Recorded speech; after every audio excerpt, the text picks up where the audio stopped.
বন্ধুরা, স্বাগত জানাচ্ছি। আজ আমরা বিশ্লেষণ করব এক অতি সংকটজনক ঘটনার।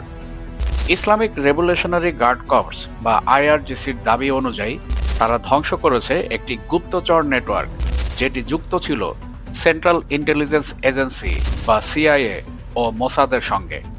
প্রশ্ন হলো, সিআইএ ও মোসাদ এর গোয়েন্দা নেটওয়ার্ক ইরানে কি করছিল? তারা কি ইরানের নতুন করে আক্রমণের ছক কষছিল? কিভাবে ইরান এই নেটওয়ার্ক শনাক্ত ও ধ্বংস করল, যা ইসরায়েল ও আমেরিকা তিলে তিলে গড়ে তুলেছিল? আমেরিকা এখন কি করবে? আজকের ভিডিওতে আমরা বিশ্লেষণ করব এই সব প্রশ্নের উত্তর, তাই ভিডিও শুরু থেকে শেষ পর্যন্ত আমাদের সাথেই থাকুন। ভিডিওর মূল পর্ব শুরু করার পূর্বে আপনাদের কাছে অনুরোধ থাকবে, আপনারা অবশ্যই আমাদের চ্যানেলটি সাবস্ক্রাইব করবেন এবং সেই সাথে সাথে অল বেল আইকন নোটিফিকেশনটি অন করবেন এবং আমাদের ভিডিও অবশ্যই লাইক ও শেয়ার করে আমাদের সাথেই থাকবেন। 11 নভেম্বর 2025 তারিখে মেহের নিউজ এর বরাতে তেহরানে আইআরজিসি ঘোষণা দিয়েছে যে তারা এক অ্যান্টি সিকিউরিটি নেটওয়ার্ক শনাক্ত ও ধ্বংস করেছে, যে নেটওয়ার্কটি যুক্তরাষ্ট্র ও ইসরায়েলের গোয়েন্দা সংস্থার নেতৃত্বে কাজ করছিল। বিবৃতিতে বলা হয়েছে, এই নেটওয়ার্ক ছিল বিকৃত ও বিশ্বাসঘাতক উপাদান দ্বারা গঠিত এবং শরতের দ্বিতীয়ার্ধে দেশটিতে নিরাপত্তা বিঘ্নিত করার উদ্দেশ্য ছিল। তবে কতজন গ্রেপ্তার হয়েছেন আর কোথায় কোথায় তা আইআরজিসি স্পষ্ট করেননি, কারণ এটা খুবই স্পর্শকাতর বিষয়। এখন প্রশ্ন উঠছে, কেন এই সময় এই ঘোষণা? বিশ্লেষকরা বলছেন, ইসরায়েল এর সঙ্গে গত কয়েক মাসে সশস্ত্র ও গোয়েন্দা উত্তেজনা তীব্রতর হয়েছে। আইআরজিসি বলছে, 12 দিন যুদ্ধ নামে পরিচিত ওই লড়াইয়ের পর ইসরায়েল তার পরাজয়ের ক্ষত সারানোর জন্য অভ্যন্তরীণ গোষ্ঠীগুলো সক্রিয় করেছে। এই পরিস্থিতিতে ইরানের সর্বোচ্চ নেতা আয়াতুল্লাহ আলী খামেনি এর নির্দেশ অনুযায়ী নিজ দেশের অভ্যন্তরীণ নিরাপত্তা বজায় রাখতে ও দেশকে স্থিতিশীল রাখতেই এই অভিযান পরিচালনা করা হয়। কারণ যুদ্ধে হেরে গিয়ে ইসরায়েল ও আমেরিকার একমাত্র লক্ষ্য হয়ে দাঁড়িয়েছে যে কোনো মূল্যে ইরানের অভ্যন্তরীণ কোন্দল সৃষ্টি করে খামেনিকে সরিয়ে দেয়া আর বর্তমান সরকারের পতন ঘটিয়ে তাদের পুতুল সরকার স্থাপন করা। কিন্তু ইসরায়েল ও আমেরিকা ইরানের বুদ্ধিদীপ্ততার কাছে আবারও পরাজিত হলো। এই ঘটনায় আমরা 3টি প্রধান বিষয় দেখতে পাই। প্রথমত, এটি একটি বার্তা। বিদেশি গোয়েন্দা সংস্থাগুলো এখন শুধু বাহ্যিক মিশন নয়, অভ্যন্তরীণ নিরাপত্তার ক্ষেত্রে আরও সক্রিয় হচ্ছে। দ্বিতীয়ত, ইরান নিজের মধ্যেই নিরাপত্তার সিদ্ধান্তকে শক্ত করছে।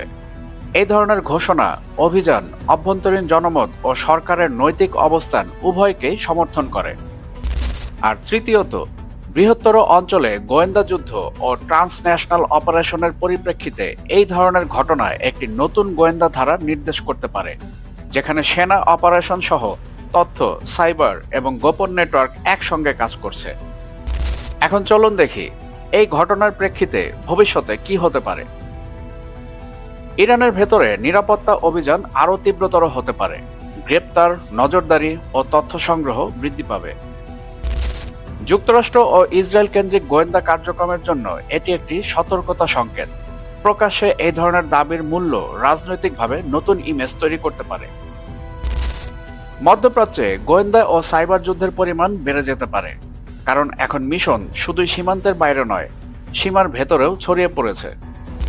এবং সর্বশেষ, এসব ঘটনা কূটনৈতিক নিরাপত্তা ও মিডিয়া গতিধারা পরিবর্তন করবে। সরকারি তথ্য, ঘোষণা ও মিডিয়া পরিচালনায় পরিবর্তন আসতে পারে। বন্ধুরা, আজ আমরা দেখলাম শুধু এক ঘোষণা নয়, এটি এক ধরনের গোপন যুদ্ধের পরবর্তী অধ্যায়, যেখানে চাক্ষুষ যুদ্ধে উভয় পক্ষই নিজের কৌশল পরিবর্তন করছে। আপনাদের মনে রাখতে হবে, তথ্যই এখন সবচেয়ে বড় অস্ত্র, যেখানে সীমান্ত পেরিয়ে জড়ানো আছে গোপন নেটওয়ার্ক, সাইবার হামলা, বাস্তব যুদ্ধ ও জনমত। এই ঘটনা আমাদের জন্য শিক্ষা। এই ঘটনা আমাদের জন্য একটি প্রকৃত শিক্ষা। নিরাপত্তা, তথ্য সচেতনতা ও রাজনৈতিক বিবেক আজ সময়ের দাবি। বন্ধুগণ, আজকের বিশ্ব আপনাদেরকে সঠিক সংবাদ প্রদানের জন্য বদ্ধপরিকর। তাই আমাদের ইউটিউব চ্যানেলের পাশাপাশি আজকের বিশ্ব .প্রেস এর যাত্রা শুরু হয়েছে, যেখানে আপনারা এক পাতাতেই পেয়ে যাবেন আন্তর্জাতিক সব গুরুত্বপূর্ণ খবর এবং সেই সাথে সাথে রাষ্ট্রীয় খবরগুলো। এবং এর পাশাপাশি অনুরোধ থাকবে, আমাদের ফেসবুক পেজও আপনারা অবশ্যই ফলো করবেন, যাতে করে নিত্য নৈমিত্তিক সব ধরনের আপডেট আপনারা সহসাই পেতে পারেন। ভিডিও শেষ করার পূর্বে আপনাদের কাছে অনুরোধ থাকবে আমাদের ইউটিউব চ্যানেলটি অবশ্যই সাবস্ক্রাইব করবেন এবং সেই সাথে সাথে all bell icon notification on করবেন, যাতে করে পরবর্তী যে কোনো ভিডিওর আপডেট আপনি সরাসরি পেতে পারেন এবং সেই সাথে সাথে আমাদের ভিডিও লাইক ও শেয়ার করে আমাদের সঙ্গেই থাকবেন। বন্ধুগণ, ভিডিও আজকার দীর্ঘায়িত করছি না, আমি আপনাদের সবার সুস্বাস্থ্য কামনা করছি। আপনারা সবাই ভালো থাকবেন, সুস্থ থাকবেন। আজকের বিষয়ের সাথে থাকার জন্য আন্তরিক ধন্যবাদ।